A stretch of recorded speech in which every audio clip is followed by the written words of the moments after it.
प्रकृति के लोगों में जलन यानी अग्नि की प्रधानता होती है।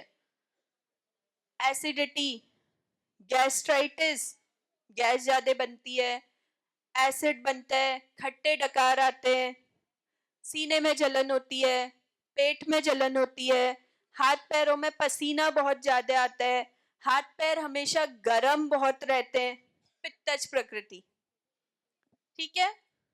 नैन नक्श गोरे, फेयर कलर। पित्तज प्रकृति का इंसान काला नहीं होता, या गेहुआ भी बहुत कम होता है। पित्तज प्रकृति जहां प्रेजेंट है वहां कलर गोरा जरूर होगा।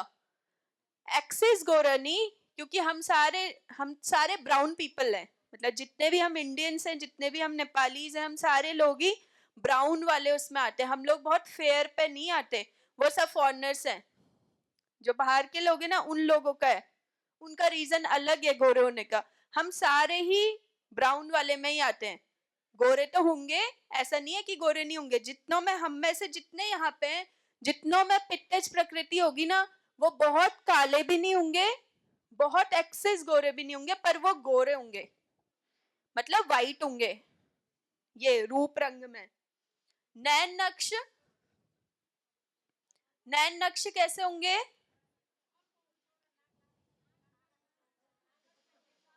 नैन नक्श होंगे मीडियम साइज के, बहुत चौड़े भी नहीं, बहुत छोटे भी नहीं, बहुत पतले भी नहीं, मिक्स होते हैं, ठीक है, मिक्स, ठीक बात है। एक तो जलन बहुत होती है शरीर में, अग्नि की प्रधानता होती है शरीर में, दिखने में गोरे होते हैं, लालिमा होती है, हाथ पैरों में पसीना बहुत ज्यादा आता है, हाथ पैरों में जलन बहुत होती है, सीने में जलन होती है, पेट में जलन होती है, थोड़ी भी गर्मी हुई तो उसे सहन ना करने की शक्ति होती है। क्यों? क्योंकि बॉडी में ऑलरेडी अग्नि की प्रधानता है, मतलब जलन ज्यादा है, तो गर्मी होगी तो उसे ना एकदम सहन नहीं कर पाते हैं। नैन नक्श रूप रंग में कैसे होते हैं? गोरे होते हैं, बहुत ज्यादा चौड़े या बहुत ज्यादा पतले फीचर्स नहीं होते, मीडियम होते हैं, ठीक है। बाल ऑयली होते हैं, बालों का जो होता है, जैसे वात प्रकृति वालों का ड्राई होगा, क्योंकि वो हर चीज में ड्राई है ना, तो उनके हेयर्स, उनकी स्किन, उनके नेल्स, उनका सब कुछ ड्राई रहेगा। पित्त प्रकृति वालों का समवट ऑयली रहेगा। आपने आज हेड वॉश किया, पित्त प्रकृति, ठीक है, पित्त प्रकृति वालों ने आज हेड वॉश किया, आज का दिन हुआ, कल का दिन हुआ, परसों का दिन आया, और आपके सर पे आपको ऑटोमेटिकली तेल दिखने लगेगा। आपने तेल लगाया नहीं होगा, लेकिन पित्त प्रकृति वालों के अंदर से खुद से अग्नि की प्रधानता के उससे ऑयल भी कलेक्ट होता है, जो हमारे सर पे या हाथ पैरों पे दिखेगा या हमारी स्किन पे दिखेगा। जो वातज प्रकृति वाला है ना, ऑलरेडी बहुत ड्राई है ना, बहुत ड्राई स्किन है, तो एक एक हफ्ते तक भी अगर हेड वॉश नहीं करेंगे तो आप उनको देख के ये नहीं कह सकते कि इसने पिछले एक हफ्ते से हेड वॉश नहीं किया होगा।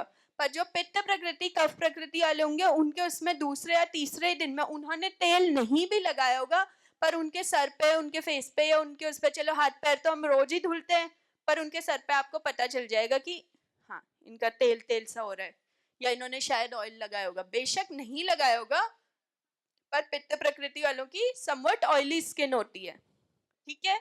अब बात करते हैं डिजीजों की, मतलब कौन सी बीमारियों से सबसे ज्यादा ग्रसित होते हैं पित्त प्रकृति वाले लोग। पित्त प्रकृति में अग्नि की प्रधानता है ना, तो अग्नि की प्रधानता से सबसे ज्यादा एक तो पेट के डिसऑर्डर्स होंगे, यही गैस एसिडिटी वाले, जिसमें जलन वगैरह होती है, हाथ पैरों में जलन होना, गैस वगैरह बनना, खट्टी डकारें आना। और दूसरा होगा स्किन की प्रॉब्लम। स्किन की प्रॉब्लम कोई भी टाइप की हो सकती है, छोटे से दाने से लेके बड़ी कोई डिजीज, स्किन की प्रॉब्लम, क्योंकि हर स्किन की प्रॉब्लम में अग्नि की प्रधानता यानी कि पित्त दोष की प्रधानता होती है। एक्ने यानी दाने, कोई फोड़े, फुंसी, हाथ पैरों में जलन हो गई, सोरियासिस हो गया, डर्मेटाइटिस हो गया, शरीर में खुजली हो गई, ठीक है, कहीं पे से पस वगैरह निकलना हो गया, सर पे या कहीं पे से ऐसे खाल निकलना हो गया, उसमें से खून का आना हो गया, उसमें से पस का आना हो गया, उसमें से पानी का आना हो गया, सभी प्रकार की जो त्वक विकार यानी कि स्किन डिजीजेज है वो किसकी प्रधानता से होती हैं? पित्त प्रकृति की। गैस एसिडिटी किसकी प्रधानता से होती है? पित्त प्रकृति। खट्टी डकारे वगैरह किसकी वजह से आती है? पित्त प्रकृति। सीने में जलन, हाथ पैरों में जलन किसकी वजह से होती है? पित्त प्रकृति। जोड़ों के रोग किस प्रकृति की वजह से होते हैं? वात, वात प्रकृति। ठीक है, वात दोष और पित्त दोष या वात प्रकृति पित्त प्रकृति के लक्षण समझ आ गए। अब नेक्स्ट में चलते हैं। तीसरी कौन सी प्रकृति है? कफ प्रकृति कैसी होगी? अब कफ क्या आप लोग बताओ। वात मैंने बता दिया, पित्त भी मैंने बता दिया, अब कफ आप बताओ। जो वात और पित्त में नहीं है वो कफ में है ना, ऐसा? कफ प्रकृति। कफ प्रकृति वाले लोग बहुत ज्यादा ऑयली होते हैं, उनके हाथ पैरों में बहुत ज्यादा ऑयल होता है। ड्राई, वात प्रकृति में तो ऑयल होगा नहीं क्योंकि ड्राई है। पित्त प्रकृति में ऑयल होगा बट बहुत ज्यादा नहीं होगा। अब बात है ऑयल की प्रधानता, यानी कि कफ की प्रधानता। ठीक बात है। जो हमारी ऑयली स्किन है, ऑयली हेयर्स हैं, ऑयली हैंड्स या फिर फीट, हाथ और पैर है, ये सब किसकी वजह से? जल्दी बताओ। कफ प्रकृति की वजह से। शरीर, बाल, हाथ, पैर, सभी चीजें बहुत हैवी होंगी, भारी भारी होंगी, मोटे होंगे। वात प्रकृति वाले पतले थे, पित्त प्रकृति वाले मीडियम थे, कफ प्रकृति वाले मोटे। ठीक है, हाथ, पैर, मुंह, सर के बालों की वॉल्यूम, सब चीज अधिक होगी। ठीक है, हाथ भी मोटे होंगे, पैर भी मोटे होंगे, पेट भी निकला हुआ होगा, मतलब शारीरिक रूप से मोटे होंगे। बालों की जो वॉल्यूम होगी वो हैवी होगी, मतलब अच्छे बाल होंगे, घने बाल बोलते हैं ना जिसे, वैसे होंगे, पर ऑयली होंगे, स्ट्रेट होंगे क्योंकि ऑयल है ना, ऑयल ऑयल है तो स्ट्रेट होंगे, है ना। और क्या होंगे? स्लो होंगे क्योंकि ओबीज हैं, मोटे हैं। मोटे लोग हैं तो क्या होंगे? हाँ, जल्दी जल्दी नहीं चल पाएंगे तो आराम आराम से चलेंगे। कफ प्रकृति वाले लोगों को ना हाथी से कंपेयर किया जाता है। किससे? एलिफेंट से। अब आप एक एलिफेंट को सोचो, मोटा होता है, चौड़े चौड़े नैन नक्श होते हैं,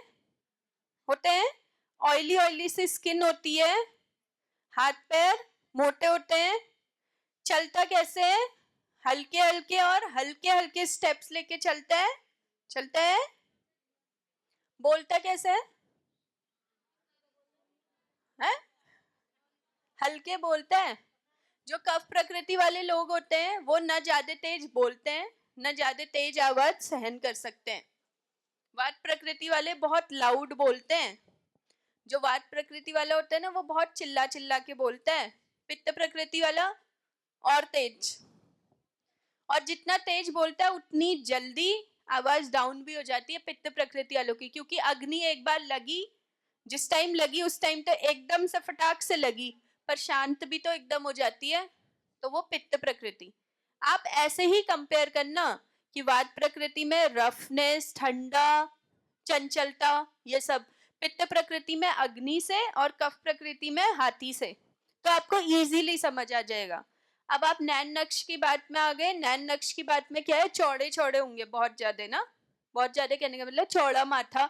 हम इंसान ही है, बहुत ज्यादा चौड़े तो नहीं, बट वही कि चौड़ा माथा होगा, नाक थोड़ी चौड़ी चौड़ी होगी, लंबी भी हो सकती, चौड़ी भी होगी, हाथ पैर लंबे लंबे होंगे, ठीक है, पर मोटे होंगे, चलेंगे बहुत धीरे धीरे, बोलेंगे बहुत धीरे धीरे, ठीक है।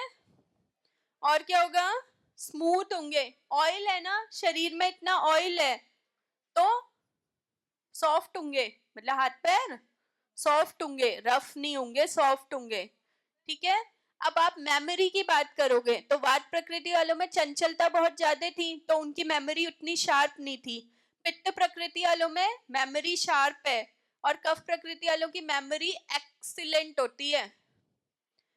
एक्सीलेंट मतलब बहुत ज्यादा अच्छी होती है कफ प्रकृति वालों की मेमोरी। स्लो लर्नर्स होते हैं, मतलब उन्हें चीजें आराम से समझ आती हैं, लेकिन जहां उन्हें चीजें समझ आ गई तो वो लाइफ लॉन्ग नहीं भूलते। अगर आज मैंने ये सब बोला है तो आप में से बहुत सारे लोग होंगे जिन्हें ये बात समझ नहीं आ रही होगी, पर जिन्हें समझ आ जाएगी या आराम से समझ आएगी, एक दिन 2 दिन बाद रिवीजन करेंगे, चीजों को देखेंगे, खुद से सर्च करेंगे, जब समझ जाएंगे तो लाइफ लॉन्ग कभी नहीं भूलेंगे। कफ प्रकृति, कफ प्रकृति को बेस्ट प्रकृति माना है। जितने भी किसी इंसान में आपको अच्छे गुण दिखते हैं ना, तो वहां पे समझ जाना कि ये कफ प्रकृति है। हल्के बोलता है, सौम्य है, सुशील है, दिखने का ठीक ठीक है, काम अच्छे से करता है, मेमोरी अच्छी है, अपना कोई भी काम शुरू करता है तो पूरा खत्म करके उठता है या पूरा खत्म वैसे करता है, बोलने का अच्छा है, सारे जितनी अच्छी चीजें होंगी कफ प्रकृति। वो मोटे ना 2 वजह से होते हैं। एक तो वो आलसी होते हैं, तो वो नहीं करते, मतलब वर्कआउट वगैरह नहीं करते, अच्छे से वो नहीं करते। और कुछ कफ प्रकृति का गुण ही ऐसा है कि उनके अंदर आलस या उनके अंदर मोटापा होगा। वो वात प्रकृति और पित्त प्रकृति से कम खाना खाते हैं, पर वो मोटे होते हैं। उनका शरीर से फूला हुआ होता है, वो आपसे कम खाना खाएंगे। जो वात प्रकृति का होगा वो सबसे ज्यादा खाना खाता है। कफ प्रकृति वाला 2 रोटी में कह देगा कि मेरा पेट भर गया है, हो सकता है कि मल्टीपल टाइम्स ऐसे वो करे, लेकिन वो 2 या 3 रोटी में कहेगा। पर वात प्रकृति वाला क्योंकि दिन भर तो चलता रह रहा है, इतना बोलता रह रहा है, इतना वो करता रह रहा है, वो एक बार में हो सकता है 5-6 रोटी भी खा ले, पर फिर भी ये कहे कि हमारा पेट नहीं भरा है। या 1 घंटा हुआ नहीं और वो कहेगा कि हमें फिर से ना भूख सी लगने लगी है, ऐसे। पर जो कफ प्रकृति वाला होगा वो तो आलसी है ना, कुछ काम नहीं कर रहा ज्यादा, तो अब वो 2 रोटी भी खाया फिर वो बैठ गया, तो उसका तो खाना डाइजेस्ट इतना अच्छे से हो ही नहीं रहा है, वो तो लेट हो रहा है डाइजेस्ट, हो रहा है ना, तो उन्हें जल्दी वो नहीं होती। पर उनका शरीर ही, उनकी प्रकृति ही बचपन से, स्वभाव से, उनकी जन्म से ही ऐसी होती है कि वो कम खाना भी खाएंगे तो वो थोड़े मोटे होंगे। कहने का मतलब है, वो एक वो प्रोवर्ब कहावत है ना कि मुझे तो हवा भी लगती है, तुम इतना खाते हो पर तुम्हें कुछ नहीं होता, पर मुझे तो लगता है, मुझे पानी भी लगता है, मुझे हवा भी लगती है। कफ प्रकृति वालों के लिए एकदम सटीक बैठती है। एक तो वर्कआउट नहीं करते, वो तो ठीक बात है, पर दूसरी उनके साथ ये प्रॉब्लम है, अगर वो कांस्टेंट वर्कआउट करेंगे, चाहे योग प्राणायाम है, चाहे रनिंग है, चाहे रस्सी कूद है, कुछ भी है, अगर वो लगातार करेंगे तो क्या होगा, उनकी बॉडी मेंटेन रहेगी। जहां उन्होंने 10 दिन भी कोई चीज छोड़ी तो उनका स्वभाव ही ऐसा है कि वो ऑटोमेटिकली मोटे हो जाएंगे। ठीक बात है। लेकिन कफज प्रकृति इज एक्सीलेंट प्रकृति, जिसकी कफ प्रकृति है वो बहुत अच्छी प्रकृति है। मतलब आप सभी में आपस में आप लोग एक दूसरे को जानते होगे, आप लोग देख लो कि जिनमें बहुत अच्छे गुण है ना, वो कफ प्रकृति है। कफ प्रकृति में बुरे गुण नहीं है। पित्त प्रकृति में मीडियम और वात प्रकृति को हीन प्रकृति बोला है, सबसे बुरी प्रकृति। अब एक और चीज बता दूं, हम सभी इंसानों में एकल प्रकृति नहीं होती है।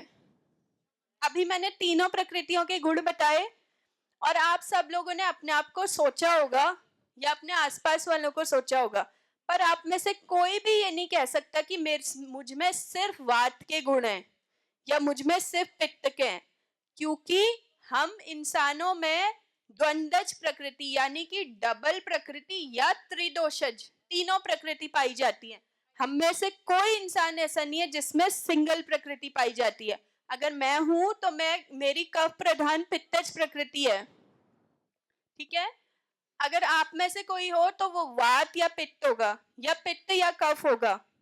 एक डोमिनेंट होगा, एक रिसेसिव होगा। बोले तो सपोज मैं हूं, मुझ में कफ प्रधान रूप में है और पित्त नीचे, इसे तर तम भेद बोलते हैं या तर तम भाव बोलते हैं। मतलब एक चीज ज्यादा होगी, एक चीज थोड़ी कम होगी, पर होगी दोनों। या फिर हम में से कुछ लोग ऐसे होंगे जिनमें वात भी होगा, पित्त भी होगा और कफ भी होगा। ठीक बात है। या आप गुणों से अब आपस में एक दूसरे की प्रकृति गुणों से मैच करना, तो आप लोगों को समझ आ जाएगा और आप लोगों को प्रकृति का परीक्षण भी आ जाएगा। ठीक है। और कभी भी नाड़ी परीक्षा अगर किसी की करनी है तो एम्प्टी स्टमक, खाली पेट। ठीक है। दूसरा तरीका नाड़ी परीक्षा है ना, नाड़ी परीक्षा हमेशा खाली पेट की जाती है। ठीक है। अभी आप लोग किससे करोगे? गुणों से करोगे। ठीक है।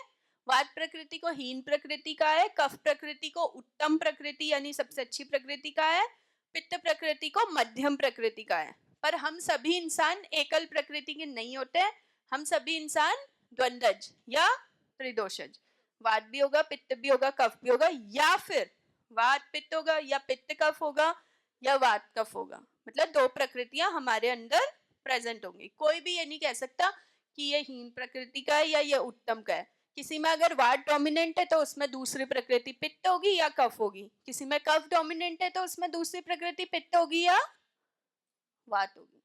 ठीक बात है। इतना समझ आ गया? एक दूसरे का एनालाइज कर लिया। सिर्फ रूप रंग से करा होगा ना, या ये ज्यादा बोलती है या ये कम बोलती है, ऐसे किया होगा ना? ना ऐसे ही किया होगा?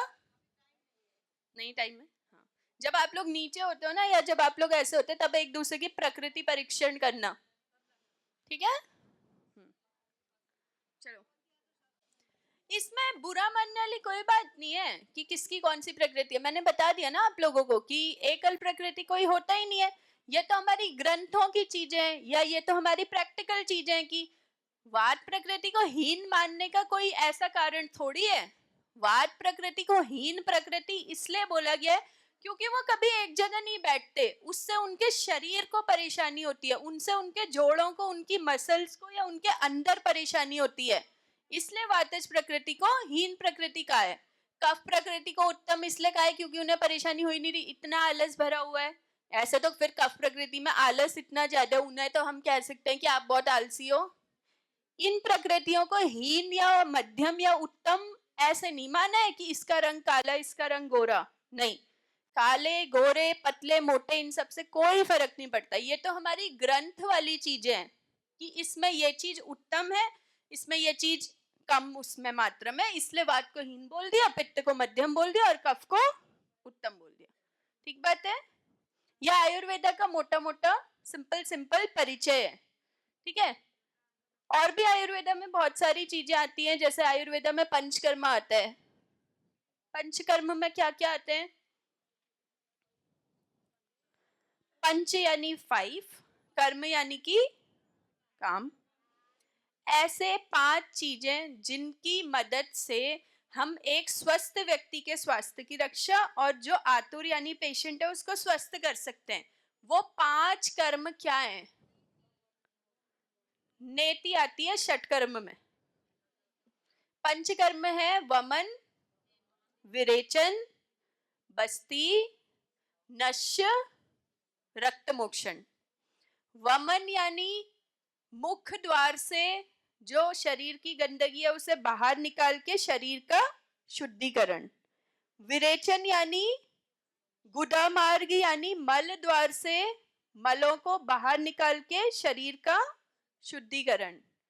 बस्ती यानी हमारी जो इंटेस्टाइन्स हैं, इंटेस्टाइन है आंतें, छोटी आंत बड़ी आंत, उन तक दवाइयों को पहुंचा के हमारे शरीर का शुद्धिकरण। नश्य यानी नाक वाले रूट से, ठीक है, नाक वाले रूट से किसी तेल को डाल के या किसी मेडिसिन को डाल के हमारे शरीर का शुद्धिकरण। और रक्त मोक्षण यानी कहीं पे अगर गंदा खून जमा है, गंदा पानी कलेक्ट हुआ है, उसको किसी लीच, श्रृंगी, अलाबू इन सब के माध्यम से सक्शन करके, यानी जोंक लगाई, जोंक लगाते हैं ना, रक्त चूसती है, जो गंदा खून होता है उसको चूसती है, उसको बाहर निकालती है। तो इस प्रोसेस से शरीर की गंदगी को बाहर निकालना इस रक्त मोक्षण। ठीक बात है। वमन, विरेचन, बस्ती, नश्य और रक्त मोक्षण, 5 कर्म। पहला है वमन, दूसरा है विरेचन, तीसरा है बस्ती, चौथा है नश्य और पांचवा है रक्त मोक्षण। सबसे पहले वमन, मुख मार्ग से यानी मुंह के रास्ते से उल्टी करा के हमारे शरीर के जो गंदगी है उसे बाहर निकाल के शरीर के शुद्धिकरण कराने की प्रोसेस इज वमन। विरेचन मतलब गुदा मार्ग से शरीर का शुद्धिकरण करना, ठीक है, वो विरेचन। बस्ती, हमारी आंतें होती है ना, छोटी आंत और बड़ी आंत, उस तक दवाइयों को पहुंचा के हमारे शरीर का शुद्धिकरण कराना बस्ती। नश्य यानी नाक के नासिका द्वार से किसी तेल या किसी मेडिकेटेड मेडिसिन, किसी मेडिसिन को इंसर्ट करा के या डाल के शरीर का शुद्धिकरण कराना, नश्य। और रक्त मोक्षण यानी जोंक, श्रृंगी, अलाबू, उसकी मदद से जो गंदा खून है शरीर का उसको बाहर निकाल के शरीर का शुद्धिकरण कराना इस रक्त मोक्षण, ठीक है।